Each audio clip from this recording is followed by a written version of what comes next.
Καλή μου καλή, φανταστική και πραγματική. Καλώς ήρθατε σε άλλο ένα βιντεάκι του Street Carver. Κυριακή πρωί σήμερα και πηγαίνω προς πλατεία Αγίας Παρασκευής να συναντηθώ με κάποιους φίλους, να πάμε για ένα κυριακάτικο δίτροχο καφεδάκι. Από ό,τι φαίνεται, όποτε αποφασίζω να βγω για βόλτα τον τελευταίο καιρό, ο καιρός έτσι φροντίζει να μην είναι και ο ιδανικός. Βέβαια εντάξει, δεν βρέχει ή κάτι τέτοιο, αλλά πολύ μουντή ρε παιδιά για Κυριακή. Τέλος πάντων, εγώ σήμερα δεν ξεκίνησα αυτό το βίντεο για να μιλήσω για τον καιρό, αλλά για να κάνω κάτι που ήθελα εδώ και καιρό να το κάνω. Έτσι ένα αφιέρωμα, ένα tribute στη μηχανή που οδηγάω, μαζί με ένα test drive στην ίδια μηχανή. Θα μου πείτε, Street Carver, μας δουλεύεις ψηλό γαζί, τι test drive, αυτή δεν οδηγάς? Εννοείται ρε παιδιά, δεν θα οδηγάω αυτήν. Άλλος Carver θα οδηγάω. Πριν από κάποιους μήνες, μία βόλτα που είχα πάει, την οποία την έχω κάνει και βίντεο, σε Βίλια, Πόρτο Γερμενό και τα λοιπά, με μία παρέα, ο φίλος μου ο Γιώργος, που είχε και αυτός ένα Carver. Κανονίσαμε έτσι στο γυρισμό και για κάνα τεταρτάκι, 20 λεπτό, δεν θυμάμαι τώρα, ανταλλάξαμε μηχανάκια. Έτσι το είχα κινηματογραφήσει αυτό, ας πούμε, το γεγονός, αυτή τη δοκιμή, ας την πούμε έτσι. Είχε κάποια ενδιαφέροντα συμπεράσματα, σίγουρα έχει ενδιαφέρον. Ακόμα και το ίδιο μηχανάκι από τα χέρια άλλου σου δίνει κάτι διαφορετικό. Σε βοηθά να καταλάβεις κάποια πράγματα για το δικό σου. Το πώς οδηγείτε, το πώς συντηρείτε, το πώς αποθηκεύετε, 1002 πράγματα. Όλα αυτά με τα χρόνια παίζουν ρόλο και στο πώς συμπεριφέρεται μια μηχανή. Λίγο πολύ σε όλα τα τέλος πάντων μηχανοκίνητα οχήματα, είτε πετάνε, είτε τσουλάνε, είτε δεν ξέρω τι, ισχύει αυτό. Το ίδιο λοιπόν ισχύει και εδώ πέρα για το σκαρβεράκι. Υπό αυτό το πρίσμα η δοκιμή, όπως θα δείτε, έχει κάποιο ενδιαφέρον. Σιγά σιγά το πάω, στην αρχή θα δω. Έφυγες, πάμε.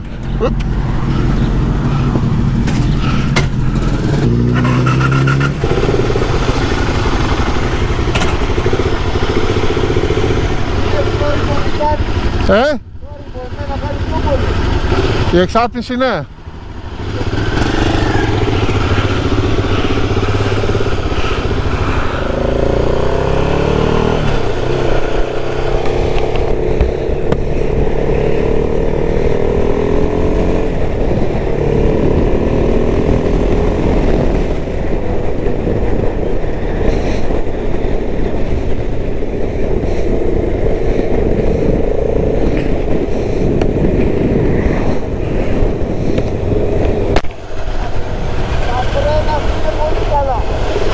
Ο Νίκος που είναι?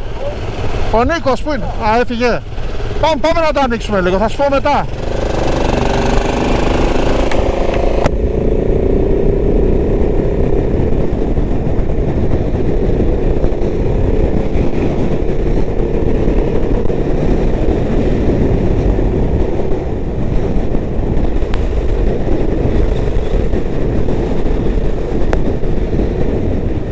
Οδηγάμε λίγο και το Carver του Νίκου, έτσι να ανταλλάξουμε εντυπώσεις.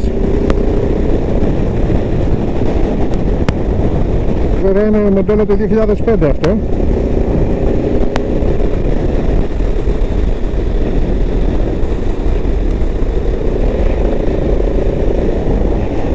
Άντε να τραβήξω και το δικό μου λιγάκι να πηγαίνει. Πάνω κάτω τα ίδια είναι. Έχω την εντύπωση ότι έχει λίγο καλύτερο δούλευμα αυτό στα ανεβάσματα στις στροφές. Φρένα δεν έχεις Νίκο καθόλου.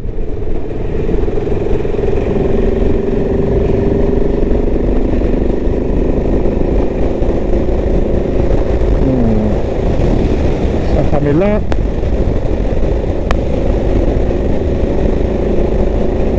πάει να φορτώσει, αλλά δεν τα καταφέρνει καλά.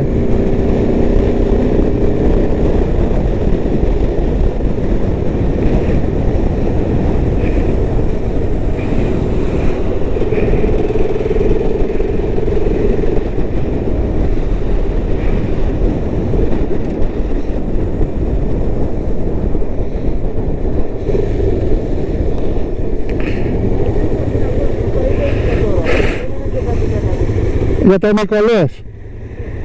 Καλά, πάμε πιο κάτω εκεί να αλλάξουμε και θα τον βρούμε,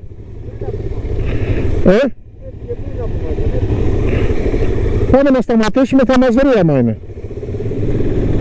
Αμάτως ρε.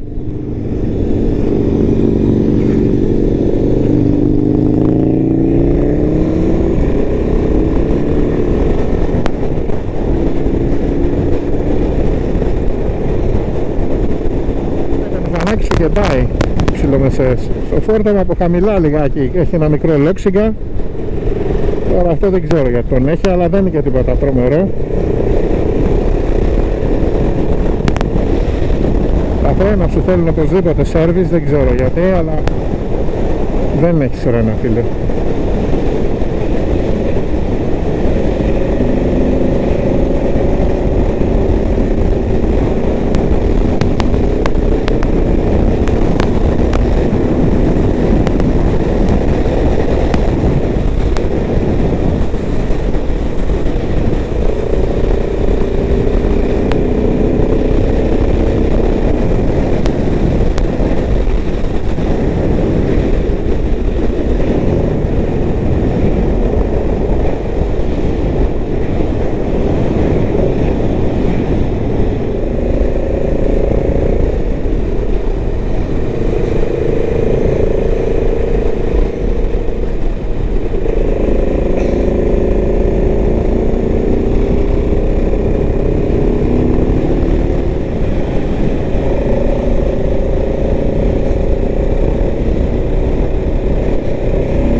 Και σένα μια χαρά είναι.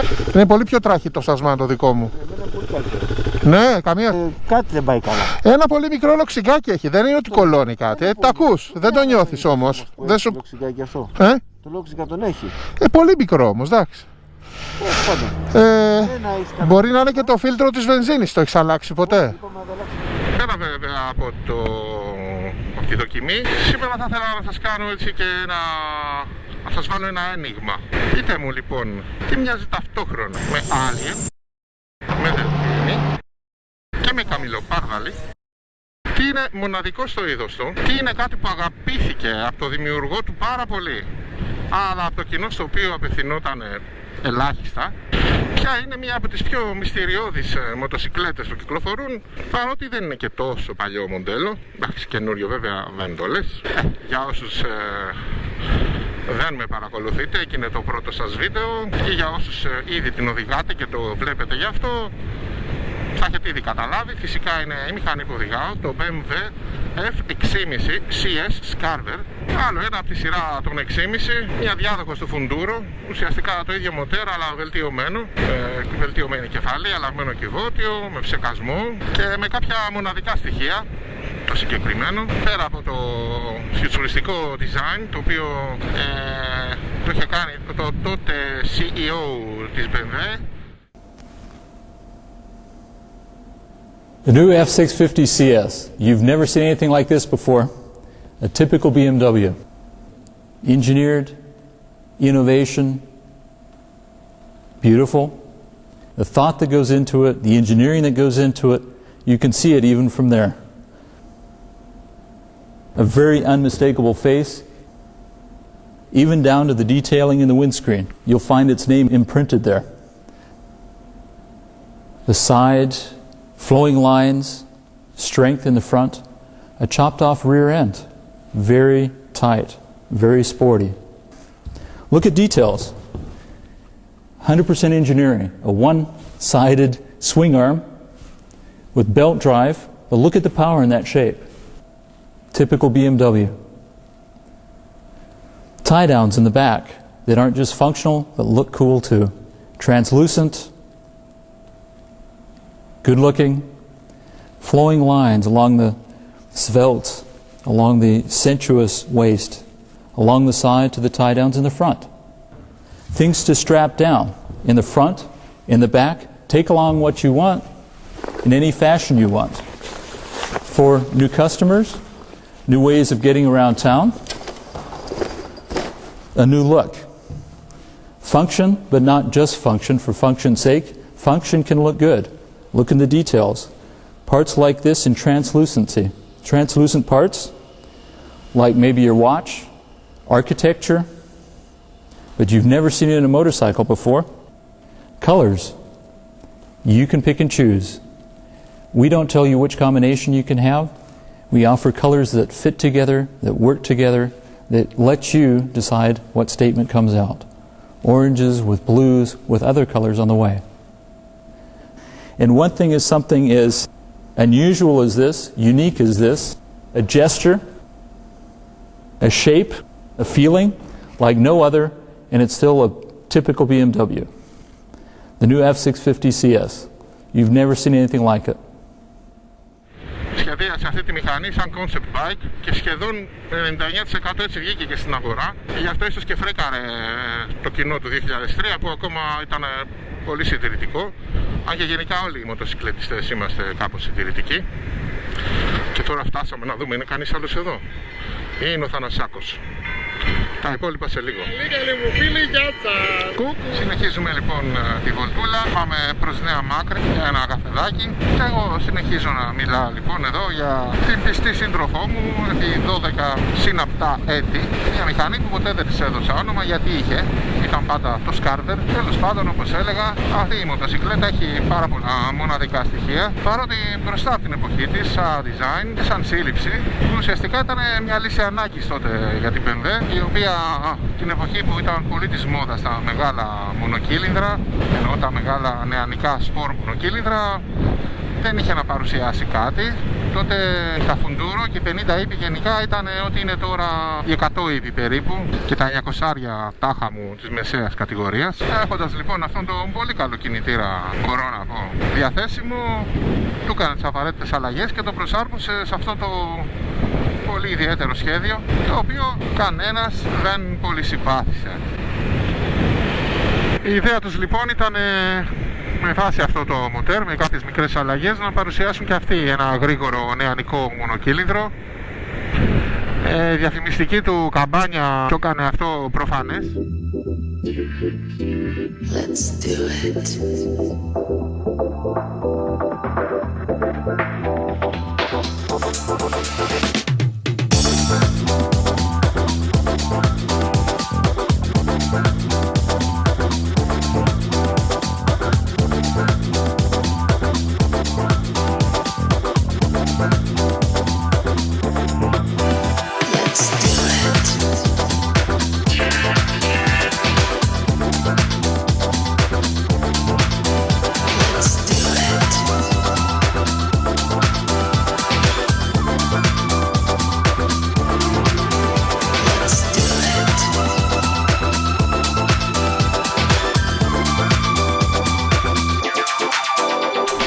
Βέβαια και τότε ακόμα, το 2003, μια εποχή που μεταφορικά ακόμα δένανε τα σκυλιά με τα λουκάνικα, χρήμα αέρα εύκολα και άφθονο. Δεν ήταν και τόσο εύκολο για έναν 25άρι να διαθέσει τις περίπου 9.000 ευρώ που είχε αυτή η μηχανή καινούρια, 9 με 10 κάπου εκεί. Ήταν από τα ακριβά μηχανάκια της εποχής, όπως κάθε φορά βέβαια τα BMW. Βέβαια, όπως βρίσκανε κάποιοι για τα KTM και διάφορα άλλα μοντέλα της εποχής, κυρίως βέβαια τα KTM που ήταν η top trend τότε για τον κάθε νεαρό, έτσι θα βρίσκανε και για τον BMW, γιατί ούτε εκείνα ήταν φτηνά. Το θέμα είναι ότι τελικά δεν πέτυχε το στόχο του αυτό το μηχανάκι, να γοητεύσει τα ατίθασα νιάτα, με αποτέλεσμα μόλις 3-4 χρόνια μετά, ας πούμε, την παρουσίασή του, το μοντέλο αυτό να σταματήσει και να αντικατασταθεί με τη καινούργια σειρά που βγάλε τότε η BMW, την F800, γύρω στο 2006, η οποία είναι μια άλλη ιστορία και δεν αφορά το παρόν βίντεο. Παρόλη έτσι την χλιαρή αποδοχή του από το αγοραστικό κοινό. Σε γενικές γραμμές αποδείχθηκε τελικά πολύ αξιόπιστη η μοτοσυκλέτα, σχετικά οικονομική στη χρήση. Βέβαια είναι και απλή μηχανή, ένα απλό μονοκύλινδρο είναι, χωρίς σοβαρές βλάβες, και γενικά ό,τι παρουσιάζει συνήθως είναι λόγω της χρήσης ή των χιλιόμετρων που έχει κάνει, και όχι ότι κάτι παθαίνει ξαφνικά, ας πούμε, και σ' αφήνει. Και γενικά επισκευάζεται με αρκετά οικονομικό κόστος, θα έλεγα. Ο κινητήρας του είναι σκυλί μαύρο, κάτι που έχει αποδειχθεί και από τα άλλα 6,5, αλλά και από το συγκεκριμένο εδώ το Scarver, το οποίο λίγοι το συντηρήσανε και το αγαπήσαν όπως το άξιζε. Παρ' όλα αυτά έχω δει πάρα πολλά Scarver σε κατάσταση εγκατάλειψης, τα οποία τα καημένα ακόμα τσουλάνε, έτσι, που σημαίνει κάτι αυτό. Άμα η μηχανή δεν ήταν αξιόπιστη ή ήταν χαμηλής ποιότητας, θα είχαν μείνει εδώ και καιρό και θα είχα πάει στα παλιοσίδερα. Επίσης αυτή η μοτοσυκλέτα, βέβαια εντάξει το πλήρωνες, είχε κάποια χαρακτηριστικά στην κατασκευή της, τα οποία δεν τα έχουν ακόμα και σήμερα κάποιες μηχανές, όπως π.χ. αλουμινένιο πλαίσιο. Συνήθως όλες οι καινούργιες μοτοσυκλέτες της κατηγορίας αυτής, οι σημερινές εννοώ τώρα, το Tracer, το NC, το Westrom, έχουν σιδερένιο ατσάλινο πλαίσιο, το οποίο είναι πιο βαρύ, αλλά είναι και πιο φτηνό, παρότι δεν ήταν πολύ πετυχημένο έτσι στην αγορά. Τελικά αποδείχτηκε ότι το μηχανάκι μια χαρά ήταν. Πολλοί το φοβόντουσαν επειδή ήταν το σχέδιό του περίεργο, επειδή είναι και BMW, το οποίο δημιουργεί έτσι σε πολλούς μια αίσθηση φόβου. Έχω κάνει το σχετικό βίντεο, το μιλάμε για τα BMW, ψάχτε το στο κανάλι μου. Όλα αυτά ήταν στοιχεία που αποθαρρύνανε τους υποψήφιους αγοραστές, φαντάζομαι, συν το design, έτσι, το οποίο είναι ο βασικός λόγος που πολλοί δεν το προτιμούσαν, πιστεύω. Βασικό του στοιχείο και μεγάλο λάθος της BMW, αυτή η τρύπα εδώ μπροστά, την οποία εγώ έχω καλύψει εδώ με ένα αξεσουάρ της Wunderlich, την οποία η BMW πούλαγε τη μοτοσυκλέτα με την τρύπα να δεσπόζει, χωρίς να έχει προβλέψει από κατασκευής, ρε παιδί μου, να υπάρχει κάποιο κάλυμα για αυτήν από το εργοστάσιο. Κάτι που πραγματικά μια πολύ όμορφη μοτοσυκλέτα την κατέστρεφε ουσιαστικά. Δηλαδή την έβλεπες από μακριά, λέγες wow, καθώς να πάμε και λέγες τι μαλακιά είναι αυτή η τρύπα. Και το τσαντάκι, ας πούμε, που η BMW έδινε για να βάζεις με την αγορά της, εντάξει, άντε όσο την οδηγάς έβλεπες το τσαντάκι, το οποίο βολεύει κιόλας. Μετά όταν σηκώνεσαι ήταν σαν να έχεις ένα σπυρί στη μούρη και όλοι να σε ρωτάνε τι έπαθες. Όλοι ρωτάγανε τι είναι αυτό, γιατί είναι εκεί αυτό, τι έπαθε η μηχανή σου.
Σε γενικές γραμμές λοιπόν το design είναι κάτι που δεν βοήθησε και πολύ.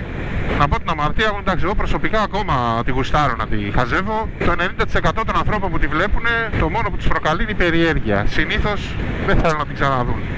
Υπάρχει και ένα 10% που τους στοιχιώνει η ομορφιά της. Αλλά εντάξει, είμαστε λίγοι παιδιά. Αυτά συμβαίνουν όταν το όραμα ενός βιομηχανικού σχεδιαστή βγαίνει ατόφιο στην αγορά. Δεν συμφωνούν όλοι με τις ιδέες του.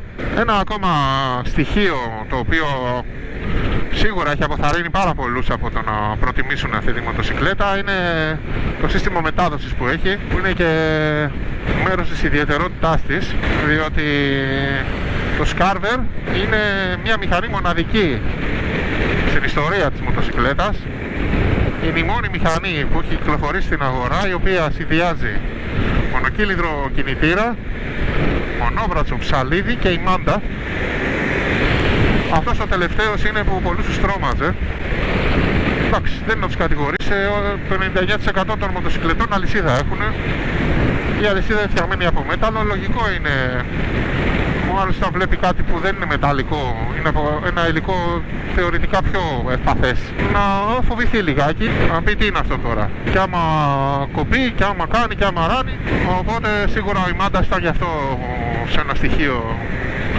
Απ' τη μία της γοητείας της, απ' την άλλη όμως που τρόμαζε τους ανθρώπους που τη χαζεύανε σαν αγορά. Στην πράξη και εδώ ο Ημάντας έχει αποδειχτεί πολύ πετυχημένη επιλογή. Ο Ημάντας αυτός είναι έτσι σταθερής διατομής, δεν είναι σαν τους μεταβλητής διατομής των σκούτερ, οι οποίοι ταλαιπωρούνται πάρα πολύ και γι' αυτό το λόγο θέλουν αλλαγή και πολύ νωρίς. Ο συγκεκριμένος, όταν είχε βγει αυτή η μοτοσυκλέτα, η BMW έλεγε 40.000 χιλιόμετρα, κάτι το οποίο η BMW το αναθεώρησε και η ίδια. Ο Ημάντας βγάζει τουλάχιστον καμία έτσι 60. Έχω ακούσει ανθρώπους να τους βγάζει μέχρι και 80.000 χιλιόμετρα. Μιλάμε για ένα τεράστιο νούμερο για ένα σύστημα μετάδοσης. Εγώ το δικό μου τον άλλαξα στις 60.000, όχι γιατί είχε ορατή φθορά, αλλά γιατί ήταν πάνω 17 χρόνια και είχε κοκαλώσει πια. Θα μπορούσα να τον έχω ακόμα. Όταν κόβεται, γιατί έχει κοπεί και σε κάποιους που ξέρω, είναι τελείως ακίνδυνο το φαινόμενο. Απλά ξαφνικά η μηχανή ανεβάζει στροφές, γιατί ο κινητήρας δεν έχει αντίσταση και εσύ αρχίζεις να τσουλάς. Ούτε κοπανήματα, ούτε χτυπήματα, ούτε σπασίματα, τίποτα. Σταματάς, φωνάζεις την οδική βοήθεια και πας για ημάντα. Το μόνο μειονέκτημα ότι το ανταλλακτικό αυτό το βρίσκεις μόνο από την BMW και είναι αρκετά ακριβό. Έχει κοντά στα 400 ευρώ, νομίζω 3,70 μου είχαν πει. Συν την εργασία, η οποία στο συγκεκριμένο μοντέλο είναι πολύ δύσκολο να αλλάχτεί, γιατί πρέπει να βγει το πυρούνι. Πάει πάνω από 4 εκατοστάρικα, παιδιά, η αλλαγή του Ημάντα. Αλλά αν σκεφτεί κανείς πόσο πολύ κρατάει, μιλάμε με μια μέση χρήση τουλάχιστον 15 χρόνια. Οπότε αν σκεφτεί κανείς πόσο πολύ κρατάει και πόσο ανθεκτικός είναι, γιατί είναι πιο ανθεκτικός, παιδιά, από την αλυσίδα. Δεν είναι τυχαίο που μηχανές υψηλής ροπής όπως τα Harley ή τα Zero, τα ηλεκτρικά, που έχουν απίστευτη ροπή, έχουν τοποθετημένο ημάντα ακριβώς για να αντέχει όλη αυτή τη ροπή. Οι αλυσίδες πάνε. Οπότε αν τα συνδυάσει κανείς το πόσο αντέχει και το πόσα χρόνια αντέχει και μοιράσει το κόστος, τελικά μπορεί να είναι και πιο οικονομικός από την αλυσίδα σε βάθος χρόνου. Έτσι, γιατί σε 15 χρόνια πόσα σετ αλυσιδογράναζα αλλάζει κάποιος, τουλάχιστον μία ή άλλη θα βγει, με οικονομικές επιλογές αλυσιδογράναζα. Παρ' όλα αυτά, βέβαια, όταν κάποιος δεν τα ξέρει όλα αυτά και πάει και βλέπει στη βιτρίνα ένα μηχανάκι με ημάντα, λογικό είναι να είναι και λίγο έτσι θορυβημένος. Σε γενικές γραμμές, εγώ που το έχω αυτό το συγκεκριμένο εδώ 12 χρόνια, μπορώ να πω ότι είναι την εποχή που την έκανα η καλύτερη επιλογή που έχω κάνει. Το δικό μου Scarver το αγόρασα όταν πρώτο έγινα πατέρας, αντί για σκούτερ. Είχα σκοπό να πάρω ένα Yamaha X-Max, αλλά όταν έμαθα πως έχουν τα service με τις αλλαγές μπίλιες και ημάντες κτλ, άρχισα να ψάχνω για μηχανή, αλλά δεν ήθελα έτσι κάτι πολύ ογκώδες, μεγάλο και γρήγορο. Και επειδή είχα και παλιότερα Scarver, ήταν η πρώτη μου μηχανή, βρήκα τότε αυτό σχεδόν καινούριο στο Βαγιανέλη. Το αγόρασα με λιγότερα λεφτά τότε από ότι είχε ένα X-Max καινούριο. Δεν λέω, στα 12 χρόνια κάποια στιγμή ζήτησε κάποια λεφτά. έχω κάνει κάποια βίντεο που λέω κάποια έτσι, εκτεταμένη συντήρηση που του έχω κάνει πριν από 2-2,5 χρόνια. Αλλά τώρα σε γενικές γραμμές η μηχανή, παρόλη την ηλικία της, είναι σε πολύ καλή κατάσταση και οπτικά. Βέβαια πάντα τη βάζω μέσα, την παρκάρω. Αλλά και λειτουργικά δηλαδή για αρκετά χρόνια πλέον πιστεύω δεν θα ζητήσει τίποτα από εδώ και πέρα από λάδια, ξύδια, πατάκια, μπουζιά κτλ. Και φτάσαμε, τα υπόλοιπα θα τα πούμε πιο μετά. Φεύγουμε λοιπόν σιγά σιγά και εγώ έτσι να συνεχίσω να πω και δύο λογάκια για μένα σε σχέση με το Σκάρβερ. Λοιπόν, όταν το πήρα, όπως είχα πει, ήταν μια λύση ανάγκη. Πιο πολύ το επέλεξα επειδή το ήξερα, επειδή είναι σχετικά οικονομικό στη συντήρηση, όπως είπα, και επειδή το είχα βρει σε κατάσταση καινούριου 12 χρόνια πριν, με πολύ λίγα χιλιόμετρα. Το πήρα και δεν το μετάνιωσα, διότι και μες στην πόλη είναι παιχνίδι. Άρα και όταν χρειάστηκε, και ειδικά τώρα πια που έχουν περάσει τα χρόνια και έχω μεγαλύτερη ευχέρεια, με έχει καλύψει και στο κομμάτι το ψυχαγωγικό. Τώρα μάλιστα που έχουν περάσει και τα χρόνια, έχει αρχίσει και αναγνωρίζεται και η αξία του και έχει πολύ πλάκα. Έτσι λοιπόν έχω περάσει μαζί του αρκετά χρόνια και έχω κάνει πολύ περισσότερα πράγματα με αυτό. Γενικά είναι κάτι που το έχω χαρεί και η αλήθεια είναι ότι αυτή η μηχανή ήταν και η πρώτη μου αγάπη, ας πούμε, αυτά τα νεανικά μου χρόνια. Το πρώτο μου Σκάρβερ το πήρα στα 27. Εκεί ήταν τότε το απόλυτο όνειρο, ας πούμε, που το είχα πάρει. Ήμουν από αυτούς που θόλωσαν τόσο πολύ με το πώς ήταν που ούτε κοίταγα τα υπόλοιπα. Αλλά ευτυχώς, όπως είπα, γενικά παιδιά, μια εξαίρεση, εντάξει. Κάποια θεματάκια από όλες οι μηχανές κάτι έχουν, καμία δεν είναι τέλεια. Τα φώτα που ποτέ δεν ήταν ικανοποιητικά π.χ. Το κυβότιο που είναι κάπως κληρούτσικο, ίσως να είμαι και υπερβολικός, δεν ξέρω. Η μηχανή μόνο χαρές μου έχει δώσει. Και τέλος πάντων, μετά από 2 χρόνια που έχω εδώ το κανάλι, καιρός ήταν να της κάνω έτσι και ένα ωραίο αφιέρωμα. Ελπίζω να σας άρεσε τη λιγάκι που είπα 5 λόγια για τη μηχανή που οδηγάω. Αν έχετε τίποτα απορίες, δείτε και το episode 1 που λέω λίγα λόγια για μένα. Εκεί γράφω κάποια πράγματα για αυτή τη μοτοσικλέτα. Ίσως να τα κάνω copy-paste και εδώ στην περιγραφή. Εάν ψάχνετε για κάτι τέτοιο, δεν θα σας απέτρεπα από την αγορά του υπό τον όρο να γνωρίζετε στα σίγουρα ότι είναι καλοσυντηρημένο. Όχι ότι είναι ευπαθή μηχανάκια, αλλά έχω παρατηρήσει ότι οι περισσότεροι ιδιοκτήτες τους τα αφήνουν και γίνονται χρέπια. Κάτι θλιβερό από τη μία, απ' την άλλη βέβαια τι να πεις, όταν ο άλλος δεν έχει χρήματα να κάνει 5 πράγματα, μηχανή είναι, δεν είναι προτεραιότητα όταν υπάρχουν άλλες ανάγκες. Αλλά το βρείτε σε καλή κατάσταση και θα σας διασκεδάσει. Προβλήματα μεγάλα δεν βγάζουν. Αν έχουν γίνει και αυτά που πρέπει να γίνονται, μια χαρά μηχανούλα. Και σίγουρα είναι και ένα μοντέλο το οποίο με τα χρόνια θα γίνει και συλλεκτικό, πιστεύω. Αυτά λοιπόν, φίλοι μου καλοί, φανταστική και πραγματική. Ελπίζω να σας άρεσε και αυτό το επεισόδιο. Για μένα μίλα για τη μηχανή μου, αλλά της άξιζε ένα επεισόδιο καλό. Ελπίζω έτσι να απολαύσατε και τη βολτούλα. Αυτά λοιπόν από μένα, καλοί μου φίλοι. Αρκετά σας τα ζάλισα για αυτό το βίντεο. Thanks for watching για άλλη μια φορά και θα τα πούμε στο επόμενο επεισόδιο.